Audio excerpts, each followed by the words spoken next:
Today's daf we're going to be learning is Bava Metzia Daf Samach Aleph. This is the daf for the 7th day of Pesach. So Chag Sameach to everybody. We are going to be dealing with the issue of ribit, interest. And if you remember, we started with these psukim in Vayikra, chapter 25, verse 37. Okay, really, it starts off even with verse 36. Al tikach mito neshach v'tarbit v'yaretam Elohecha. Don't take neshach and tarbit, and you should fear God. And your brother should be able to live among you. Right? This is if someone needs money. Don't take interest from them. Et kaspecha lo titen lo b'neshach. Your money, don't give him b'neshach. Uvim ribit lo titen ochlecha. And your food, you shouldn't give him b'ribit. Okay, so we have basically ribit and neshach. Okay, both of those two words, which we discussed yesterday. And or in the previous class. You might be listening to this one after the other. And then we have a pasuk in Sefer Dvarim. Okay, and this was the pasuk that the Breita starts with. Actually, the Breita starts with the pasuk in Vayikra, but then it quickly goes to the pasuk in Sefer Dvarim, chapter 23, verse 20. Lo tashich la'achicha neshech, kesef neshech. Lo tashich la'achicha neshech kesef. Okay, neshech with money. Neshech ochel, right? Whereas in the previous pasuk, neshech went together with money, and marbit went together with food, okay? Loaning out food and getting it back in interest. This pasuk seems to talk only about neshech. It doesn't mention ribit. And it says, don't tashich la'achecha neshech kesef, neshech ochel, neshech kol davar sheishach. Notice here, it's not just kesef and ochel, food and money. It's also anything, okay? And there's a few differences between these pasukim. The first pasuk we saw in Vayikra is don't take from someone else. In other words, don't, right? And don't give them, okay? It said in the first pasuk, it was don't take from that other person. Neshech, and don't give them your money b'neshech. That means that the subject of that sentence was the malva, the one who lends the money. The subject of this sentence, pasuk in Devarim, is actually understood to be the lova. And it's saying, and this is a fascinating thing, which we're going to talk about later, in these psukim, we have an issue that not only are you not allowed to take interest, but you also can't take out a loan on interest, and you will get punished if you're the borrower, even though you actually lose money, but you also transgress this sin. Okay, and that's something unique about ribit. So now we're going to talk about this Breita. So it sounds like it sounds like neshech, right, goes with kesef, ribit goes with food, and that's what the difference possibly between the terms is, even though we already learned at the end of the daf, in the previous daf, that this daf samach that we're on right now, at the end of samach hamabet, that there's actually two different lo taseh. So you do one action, you transgress two things. Neshech ba'ochel minayin, how do we get neshech in food? Well, that's because of the second pasuk in Devarim, which says neshech ochel. Ribit b'kesef minayin, how do we get that? Talmud lomar neshech kesef. When it says neshech kesef there, now you don't need that because imenu inyan leneshech kesef sharei kfar ne'emar lo tashich la'achicha. And then what really they're learning it from is not those words. Lo tashich la'achicha at the beginning of the pasuk in Devarim, but it says there neshech kesef, neshech ochel, neshech kol davar sheishach. It already says everything. So once it says everything, what does it need kesef for? Well, it must not be telling you about neshech kesef then, because neshech kesef is already included in the end of that pasuk. It must be tunei inyan the ribit kesef. So we can basically attach that to something else. This is an imenu inyan type of drasha, which is when we don't understand what something is, right? It's unnecessary in the pasuk. We can say it must be teaching something else, even though that's not what it says. It says neshech, but we're going to learn about it for ribit. That there's ribit b'kesef. So far, that was a review. Well, this pasuk though says that there's neshech and ribit in food and money. It doesn't matter which one, right? So you loan food on interest or you loan money on interest, you're going to get transgressed two sins. But that's only below that. Actually not, I said it wrong. It's not if you loan money, if you borrow money, because that's the whole subject of this sentence.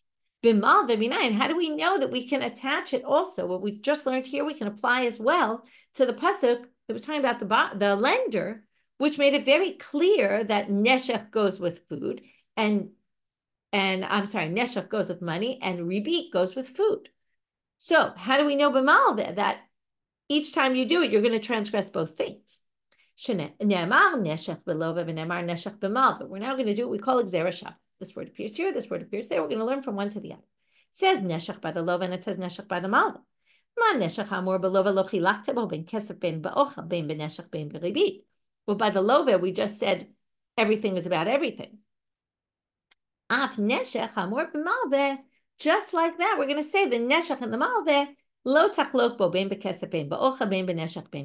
Any interest you take, you're going to transgress two sins. Also, by loaning the money, not just by borrowing the money. And let's learn from this Gzera Shava between the two.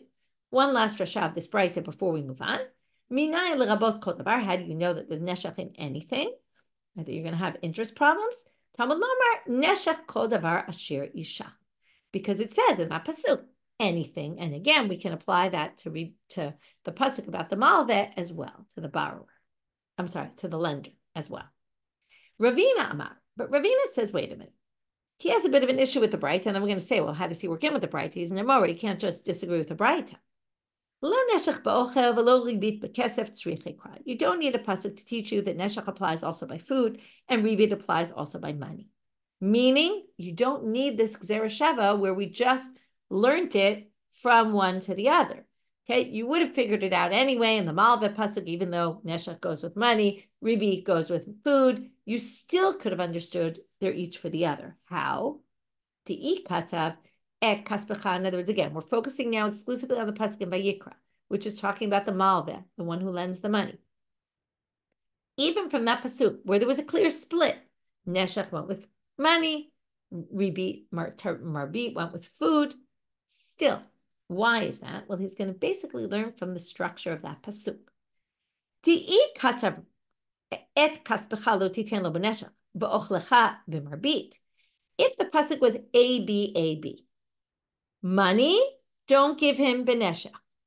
Food, don't give b'marbit. Then you would have been right. Kiddukamar. It would have been very clear there was a split. But since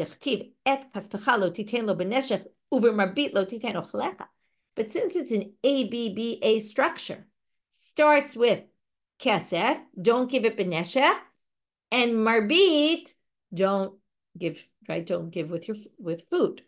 So now they say, kari behachi, since they're both next to each other in the pasuk, even though really there's a split and a break in between, but in the world of drashot, sometimes there's a break, but there's really no break. And therefore, they're going to read it like this. You can read that pasuk, and then you don't need the Gzera Shava to learn from the Lova to the Malveh, where it's clear from the Malveh pasuk already they include both. Because you read it,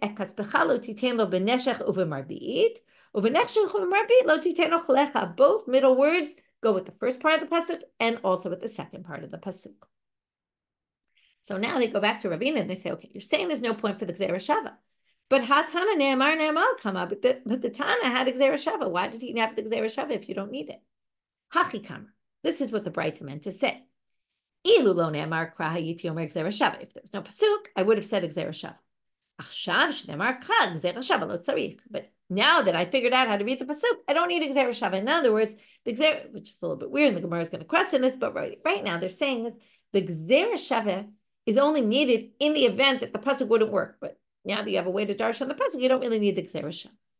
So they say, well then, El Gzera Shava Lamali. Well, if it's not needed in the end, then why did they suggest it? You don't need to say, in case you're not going to be able to learn it from the pasuk, when even though we have a way to learn it, there's a Gzera Shava just in there as backup. You don't need backup. Well, L'neshach kol davar she'yishach de lo kata b'malveh. There was one thing in the Breita that you really do need to learn from one to the other, because the pasuk in Vayikra really only mentioned food and money. And the pasuk in Devarim about the lova, about the borrower, mentioned food, money, and anything. So we need the Gzera Shava to learn that the anything you loan out is going to have an issue of interest if you loan it on interest, also for the malveh, for the one who lends the money. Amarav. Now we're going to go to a different question. Okay, let's go through our topics we've been discussing, right? Geza was already from Bava Kama. Then we just discussed ona'ah. Now we're on to ribit. All these are really one and the same. They're all ways of taking money from somebody else. So why do you need them all? And now we're going to go through why you couldn't have learned one from the other, because each has a unique, something unique about it. Sriche.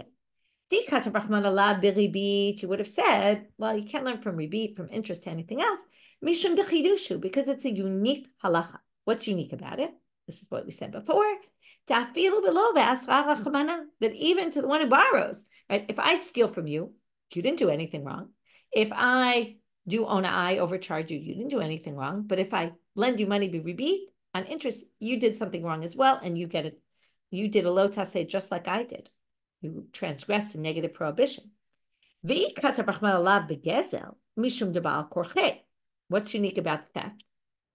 Well, theft is stealing money when someone doesn't want you to be stealing their money. But ona'ah emalo. But you would say, not by ona'ah. Ona'ah, somebody went willingly into the arrangement. Ribit also. The love wanted to borrow money and was happy to, I don't know, happy, but willing to do the money on interest. Now with the ona'ah is a little bit different because ona'ah, they weren't willing to overpay, but they just didn't know. So they went into the transaction willingly. Whereas if I get robbed, I didn't go into that willingly. Therefore, you might say, well, theft is different because I wasn't willing. Maybe ona'ah, ribit wouldn't be a problem because the other person went in willingly. So now we're up to option 3. How about let's learn it from ona'ah?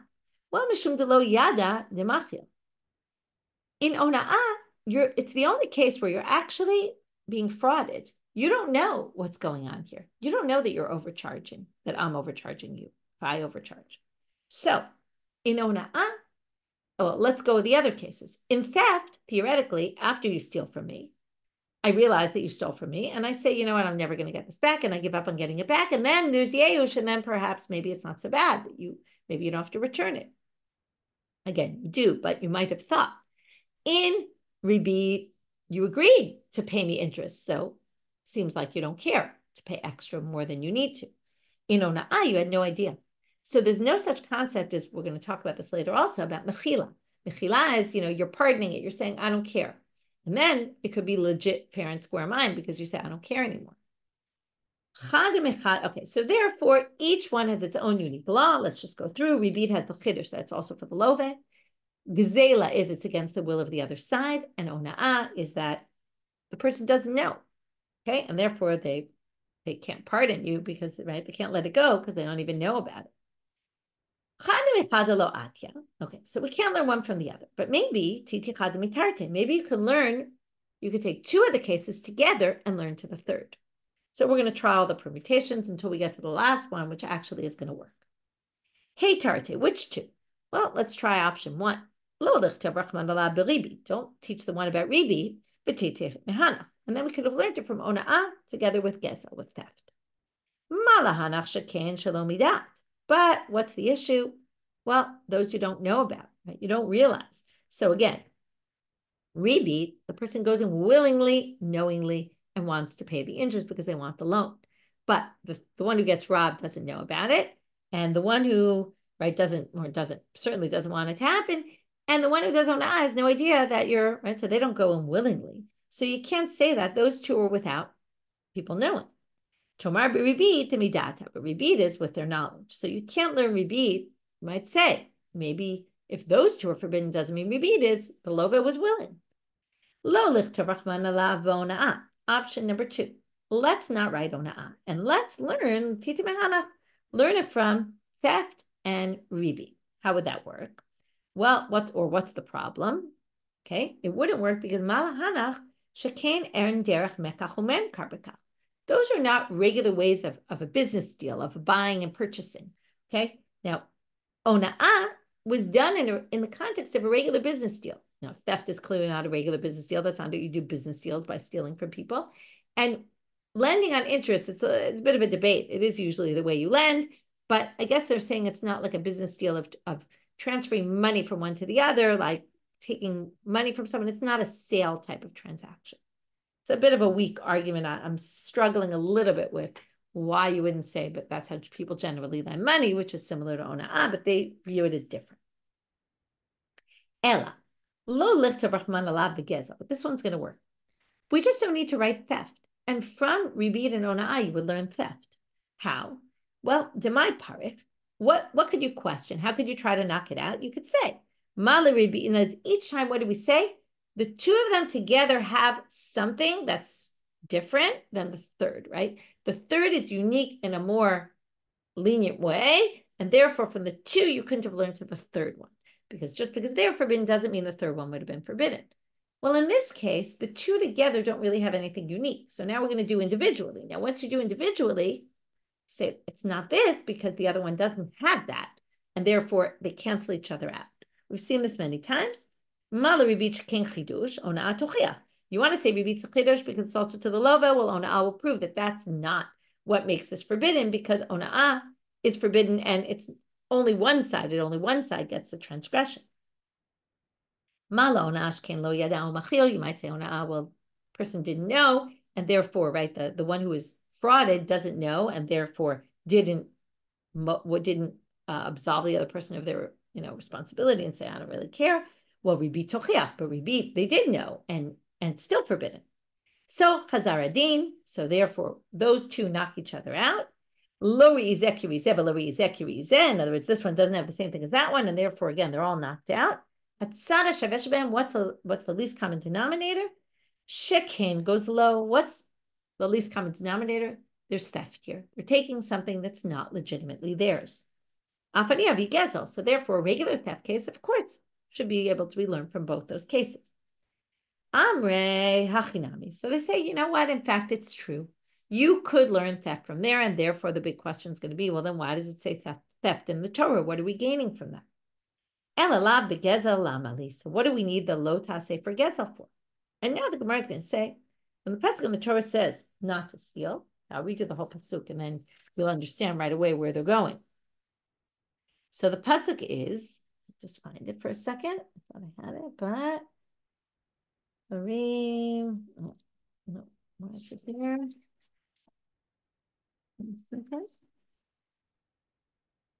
Nope, I lost it now. Okay. Lo tigzol, it's got to be right here. I don't know why I can't find it. Okay. Lo tigzol, I thought it was in, maybe it's right here. Okay. Yeah, it's here. Lo ta'ashok et re'echa. I'm in Dvarim Yud Tet, verse 13. Lo ta'ashok et re'echa, don't oppress your friend. V'lo tigzol, and don't steal from them. Lo talin pu'ulat sachir itcha boker. And don't leave over a salary that you're not paying to someone until the morning. So now notice, what's it juxtaposed with? Paying salary late. So therefore, they say, L'kovesh sachar sachir. Lo tigzol means don't not pay somebody. That's stealing. That's what it's coming for. To not pay your workers. To which the Gemara says, Kovesh sachar sachir b'hagik. Wait, it was an explicit pasuk. I don't need lo tigzol to teach me that. And what does it say? Lo ta'ashok sachir ani ve'evyon. Okay, it's a bit of a strange pasuk they're bringing because it's a pasuk where it says it much more clearly. But this pasuk is specifically for someone who's poor. Okay, don't oppress the salary of a poor person. So why do we need another pasuk then? Well, lavor alav b'shnei lavim. Say, if you don't pay your workers, then you get 2 lavim. Again, that's going to mean you're going to get double lashes, which the Gemara says, wait a minute. Our whole thing was you don't need gezel because you already have ona'ah and ribit. If you're going to say that gezel is unnecessary also to teach you kovesh sachar sachir, which is what we just explained, it's really unnecessary. It's just there for 2 lavim. So in that case, you could have attached lo tigzol if you want to ona'ah, to ribit, right? Look, ribit for ona'ah, lavor alav b'shnei lavim. You could have said lo tigzol is talking about interest, it's talking about ona'ah, and there's 2 lavim there. Why specifically choose sachar sachir? To which they say, it's learned up from the context there. Now starting at Amud Bet, and that was the context there. That's what we just read in Vayikra Yud Tet Yud Gimel. That was the whole context of the pasuk about keeping someone's salary, right, and not paying them on time. So from there, they learned that not, stealing from them would be not paying them at all, and that's why we end up saying that lo tigzol. That's what it's referring to. Now the Gemara is going to say, if we're already talking about lo tigzol, well, there's another pasuk. Lo tignovu. Lo tignovu, which is in Vayikra Yud Tet pasuk Yud Aleph, 2 pasukim before this. Okay, lo tignovu v'lo tachashu, don't steal, and then don't deny that you stole. Lo tishakru ishbamito, and then don't lie about it. Okay, etc. So lo tignovu dekatav rachman alamali, right? Again, unnecessary. We already said don't take something that's not yours. What's the difference? Now, lo tignov appears also in the 10 Commandments, as you all know. You shall not steal. But the rabbis actually understand that one to be talking about stealing as kidnapping a person, not stealing an object, okay, which is what we're really dealing with right now. Okay, obviously, and well, unfortunately, hostages and stealing people and all that is very in the forefront of our minds these days. But that's really what lo tignov in the Ten Commandments is, where lo tignovu here is referring to the pasuk in Vayikra. There's a little bit of confusion though, because now we're going to say, why do you need lo tichtovu to kata rachman alamali? What's it there for? L'chaditanya for the following braita. And here, the text in front of you likely reads lo tignov. It says it twice here. But there's a little, in my Gemara, there's a little aleph and a little bet next to both of them, and they take you to the Hagahot Hagra, okay, because Lo Tignov is really quoting the Ten Commandments, which we said isn't really relevant here. But they say there, Lo Tignov, it should be Lo Tignov. This is just a mistake, which makes sense, because we just said, what do we do with the word Lo Tignov? And in the end, we bring a bride to the Darshans the word Lo Tignov, which is in the Ten Commandments. So it must be a mistake, and it really meant Lo Tignov.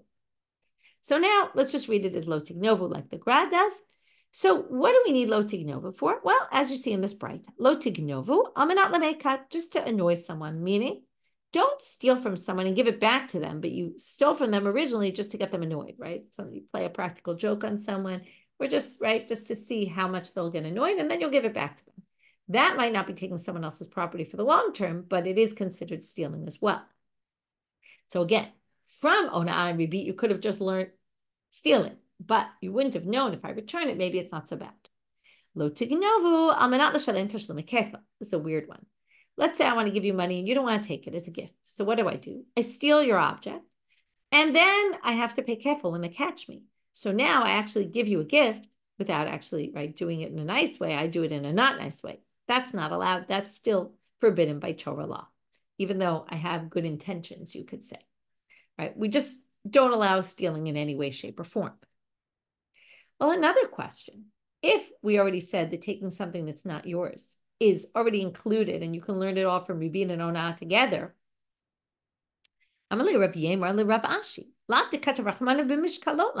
we have a negative commandment telling us do not cheat people in using scales? People can always kind of cheat the scales, and pretend that you owe more money and steal from people like that. You don't need that. Well, they're talking about if you soak your weights in salt. Different opinions about what exactly this does. Some people say it wears away the weight. So the weight says a pound on it, but it's really less than a pound. And then you trick someone into thinking it's a pound weight. That's the problem. So they say, I don't understand. Hainu gezam aliyah. That's still no different. You're stealing from someone. You're taking something that's not theirs, right? That's not yours. You're claiming that it's a pound, and it's not really a pound that you're going to charge them for, right? You're charging them for a pound when it's not really a pound. So they say, no, what it means by the mishkalot, and if you do that, then lavor alav mishat asiyah, just making those scales, by creating a scale by which you can trick someone, you already transgressed a negative prohibition, even if you never end up using it. You might change your mind and decide not to use it, but just by creating that scale, it's forbidden. And that's why it's not even theft yet, but it's already forbidden at that stage. Since we're already on the topic of scales, so Tanu Rabbanan, we're going to have a bright that darshans the pasuk about scales. Lo ta'asu aval b'mishpat, don't do injustice in the court or in judgment. Doesn't really mean in the court. B'midah b'mishkal b'misura. Okay, measuring in weights and in a misura. Okay, we're going to see what a misura is. B'midah zomadidat karka. So the Braita says, what does it mean b'midah? That's measuring land. How could you mess up in measuring land? Don't use the same rope for measuring in the summer and in the winter, because your rope, right, and claim it's the same measurement, because your rope is X length, but in the summer months, when it's dry, it's more, how do you say, mikuvatz, I can't think of the word. It's more tight, okay? That's in the summer. In the winter, it gets wet and it stretches, and then that same rope can measure longer. So you can trick people by saying, oh yeah, it's the same rope I use then. By the way, they use ropes a lot in those days to measure. By Egla Rufa, we had a whole thing about how they measure with the ropes. So we've seen it a bunch of times. They would use ropes for measuring the 2,000 cubits. They would measure with a rope for the Tchum Shabbat. B'mishkal, what do we learn from b'mishkal? Shelo yatmi mishkalotav b'melach. That's what we just learned. can't dip them in salt, and that already is forbidden. B'misura shelo yartiach. Okay, misura is a like a kind of cup type thing. It's not such a big measuring cup. What does it mean l'artiach? When you boil something, all the foam comes up to the top, or bubbles come up to the top.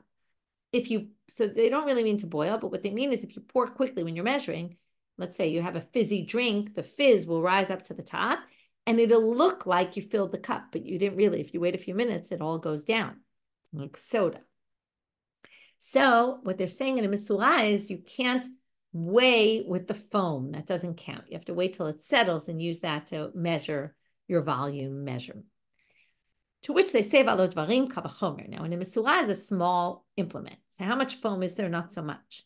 And it's a kavachomer you can make from here. Ma misura she'echa mishloshim. Some people say shloshim u'shlosha. There's a different problem with the girsa. Let's say it's 1 in 33, meaning the ratio or the fraction, right? The amount that you're going to trick someone with counting this foam in a misura is only 1 over 33. Below 1 in 33 of a log. Hikpida alav Torah, and yet the Torah said this is forbidden by Torah law, even though it's a very small percentage or fraction. Okay, but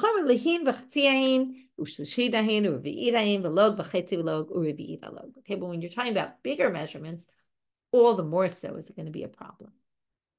So the Torahs pick a smaller measuring implement where the foam will be much smaller, that if there it's going to be a problem, all the more so in other implements it's going to be a problem. Now, I'm a Rava. If we're talking about ribit, we're talking about ona'ah, we're talking about measuring. Okay, now they're going to point out that there's a few places in these psukim that we've been discussing where it mentions, behold, we're on the 7th day of Pesach, Yitziat Mitzrayim, okay, the Exodus from Egypt. Lama li dekatav Rahmana Yitziat Mitzrayim beribit, Yitziat Mitzrayim gabei tzitzit, Yitziat Mitzrayim b'mishkolot. Okay, in those psukim it says, be careful about these laws because God took us out of Egypt. So it mentions it by interest. It mentions it by tzitzit. This we know from Shema every day we say in the 3rd paragraph of Shema. It talks about tzitzit, and then it says, I am your God that took you out of Egypt. And then it says it also by weights and measurements. Why is that?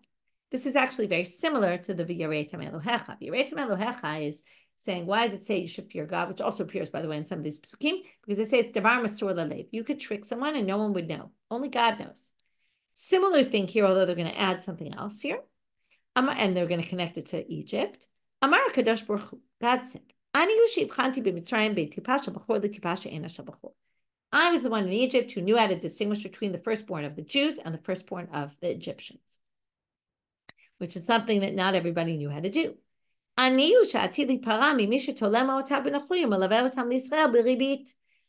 am also the God who will take issue with, I will punish those who basically trick. How can you trick in interest? It's not like a tricky thing usually. It's not somewhere you trick someone, but you could go to someone and say, I'll lend you money, and it's a Gentile's money.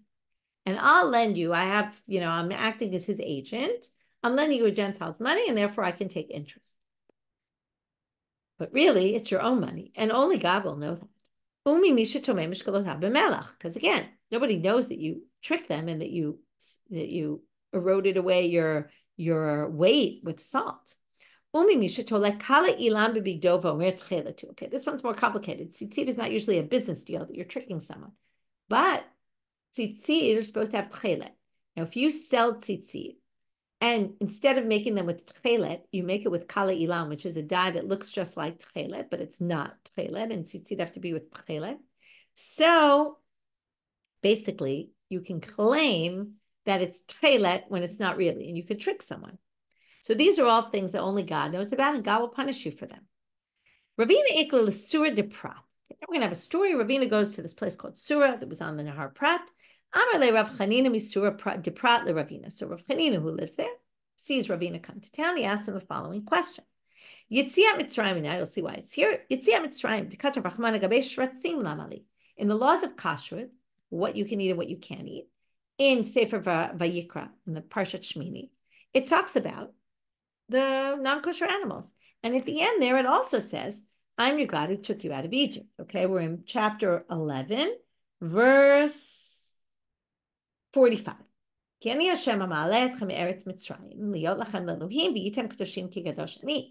was the God who took you out of Egypt, right? Who rose you up out of Egypt, who picked you up out of Egypt, to be your God, and you should be sanctified because I'm sanctified as well.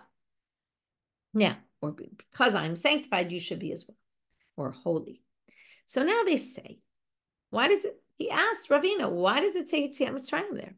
To which Ravina responds, very similar to what we saw before. Amar le, Amar Kadosh Baruch Hu, Ani Yoshev Chanti Ben Tipasha Bachor le Tipasha Enasha Bachor. Right? I distinguish between a tipa of a Bachor and a tipa that's not a Bachor. Right? I knew which was the firstborn, which wasn't the firstborn. By the way, I just realized now it's more the firstborn and not the Jewish Egyptian, it seems like. Anyway, I knew to do that. Ani atili parami misha ma'arev kirbei dagim tmeim b'kirbei dagim torim.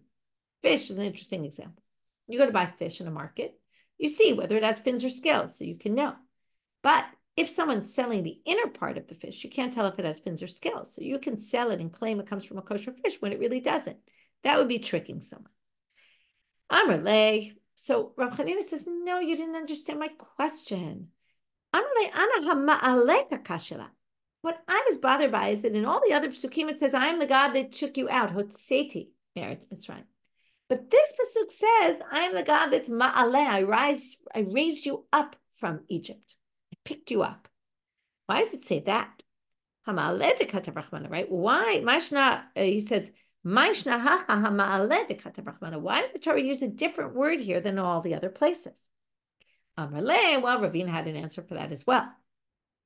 He said, L'chiditana debei Rabbi Yishmael, as the Tana in the house of Rabbi Yishmael says, Ditana debei Rabbi Yishmael, as he said. And first he said, as the Tana debei Rabbi Yishmael said, and then starts quoting it. The Tana of Rabbi Yishmael said, Amar Kadosh Baruch Hu, Ilmalei ha'eleti tisrael mitzrayim ela b'shvil davar zeh she'em mitamim b'shchatzim dayeh. It would have been enough, like Dayenu, right? It would have been enough had I just taken the Jews out of Egypt just so that they could eat kosher food. I don't understand. If we're comparing it to the other ones where Yetziat Mitzrayim is mentioned, but it doesn't say it in these words, what? You get more reward for not eating kosher, right? For eating kosher food, not eating non-kosher food, than for not cheating in business?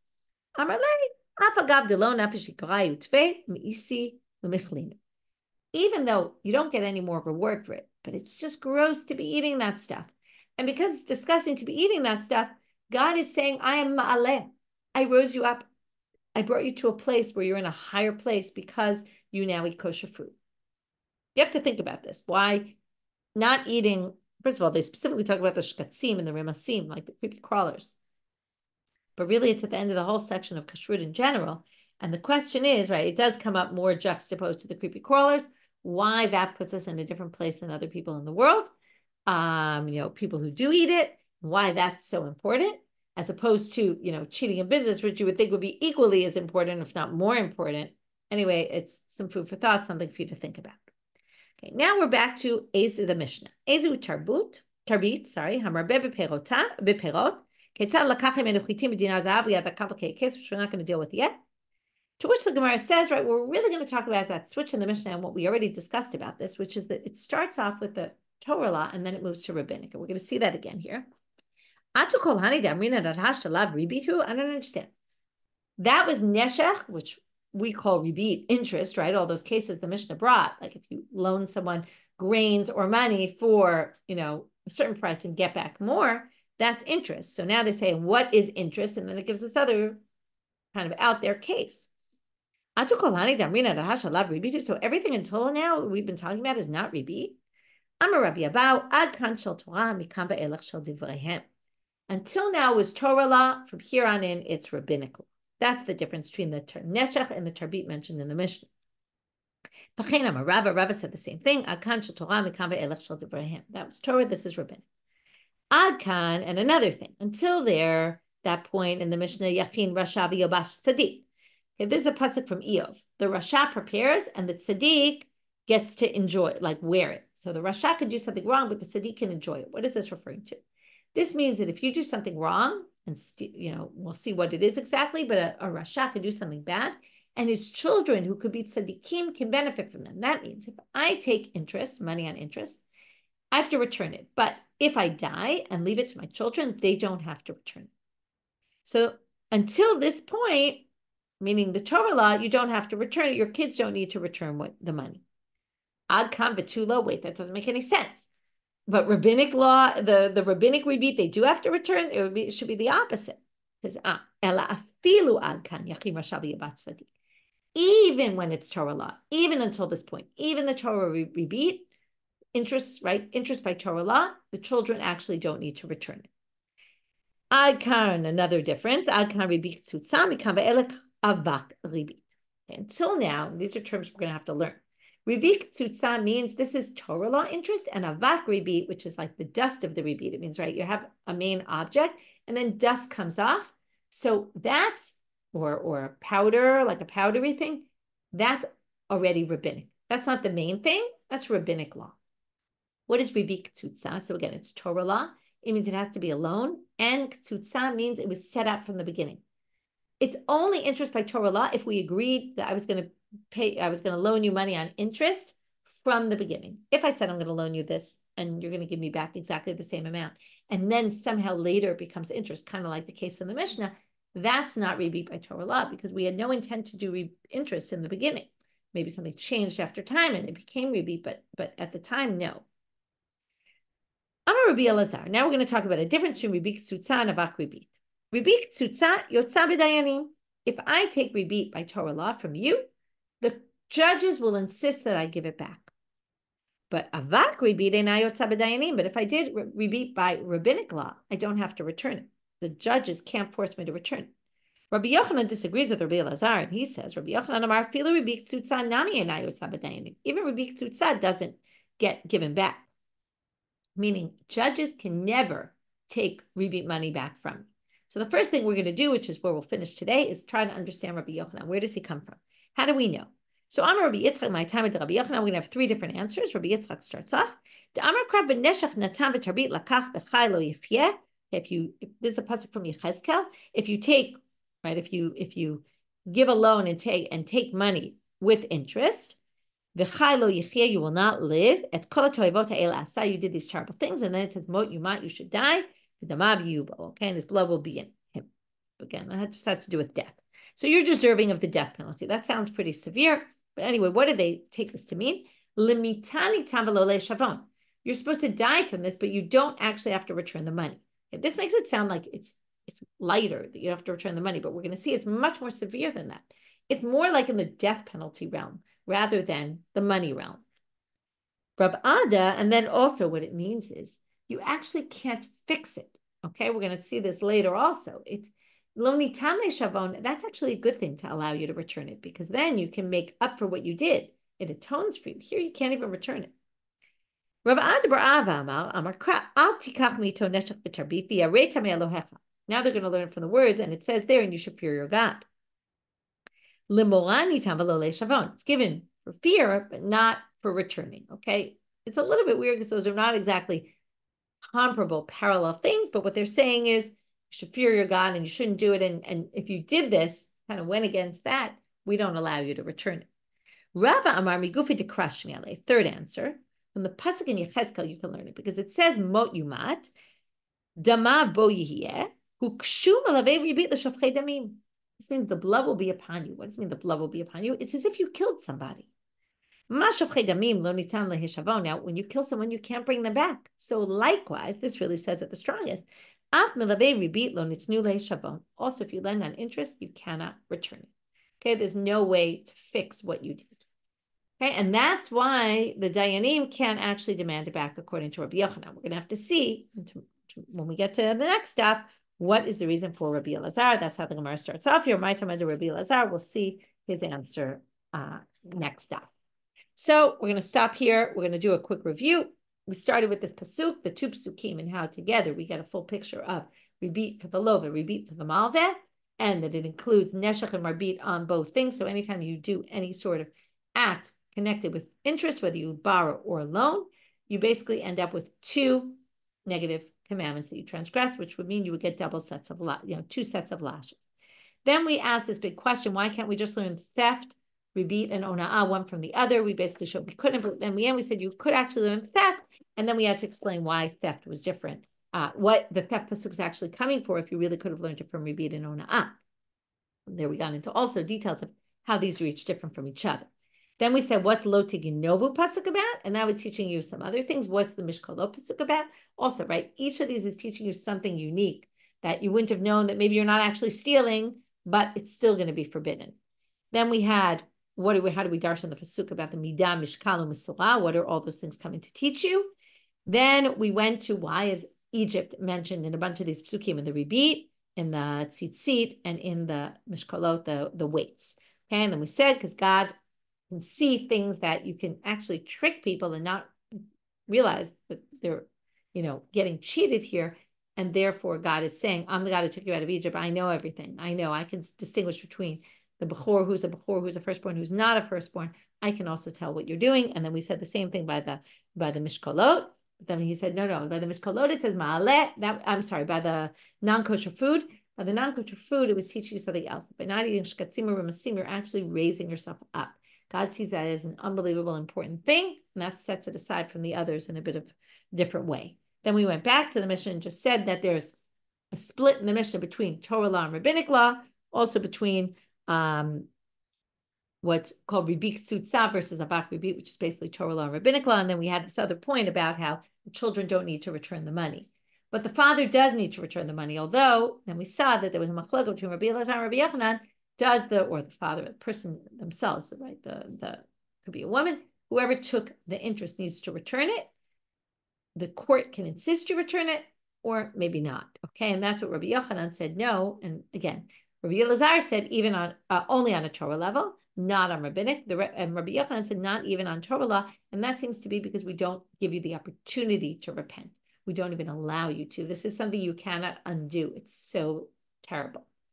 Okay, maybe we'll get to throughout this chapter, why ribit was viewed as such a terrible, terrible thing.